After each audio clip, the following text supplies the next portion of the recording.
name is Dimitri, and today we are in our service center. We are working on 2009 BMW 535 N54 twin turbo engine. The car came in with coated with a massive coolant leak on the right side. So we had a hint it's one of the coolant pipes near the turbo, so we knew we were going to have to go in that area. So now we have a bunch of parts off the car. We want to share with you what we see if you plan on doing this work yourself or having your favorite shop do this work. You know exactly what you're going to be going through, or your shop will be going through. So let's check it out together.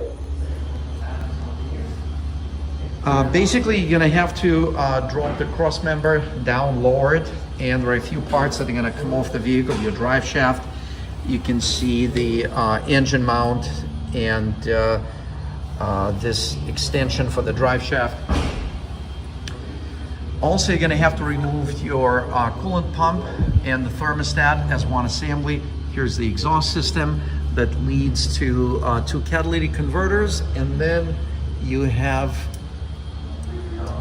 our favorite part of any modern engine, turbo or turbos. On this vehicle, on this engine we have two. We already have, you can see the coolant and oil lines there. A couple of them were already installed new. You can see a new one above that turbo, and then we're still working on replacing some oil lines. So definitely get ready for some serious engagement with mechanical parts of your engine. And yeah, this is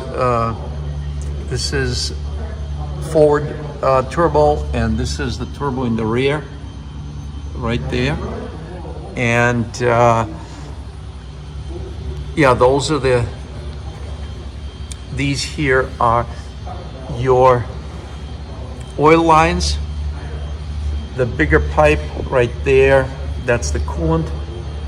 And the next thing we're gonna do here, we're gonna remove, doing more removals, and we're gonna remove the turbos. You can see the exhaust manifold, we're disconnecting it up top.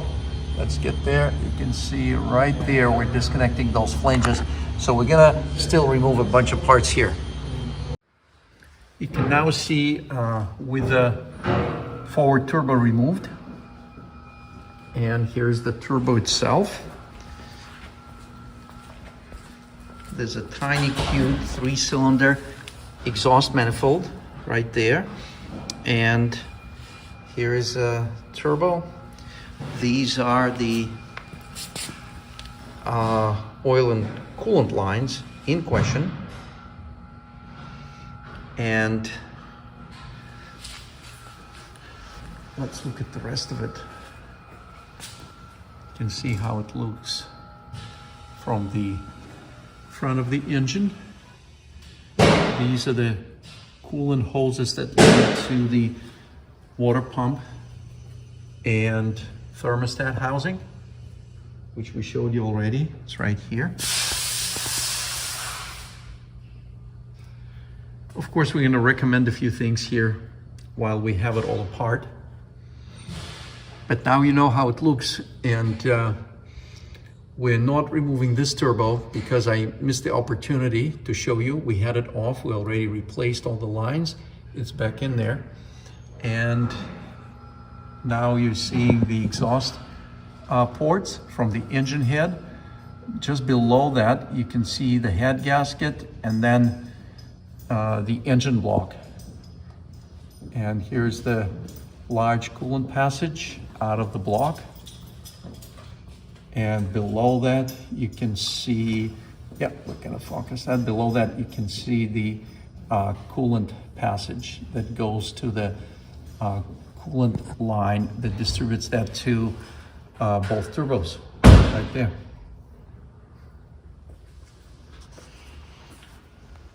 So now you know how it all looks, and you can kind of gauge the scope of work that takes place in order to get this done. You can see we We do not remove the cross members. As you can see, we disconnect it.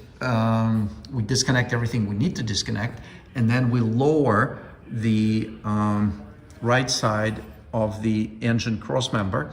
And of course, you need to loosen some hardware on the opposite side to allow it to allow some movement.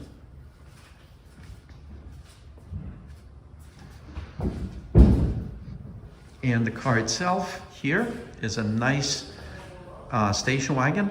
Unfortunately, not something we can easily find these days. So it's definitely a valuable 535 when you have it in the station wagon format. Thank you very much for watching this video. We hope you enjoyed it. And we also hope that your car is not going to need this kind of work for a while. But if it does, you know what to do. And you can always find us online at alphacars.com. You can give us a call at 978-263-9000. And do not forget to share. Do not forget to subscribe. And please let us know which videos you like the best by simply clicking the like button.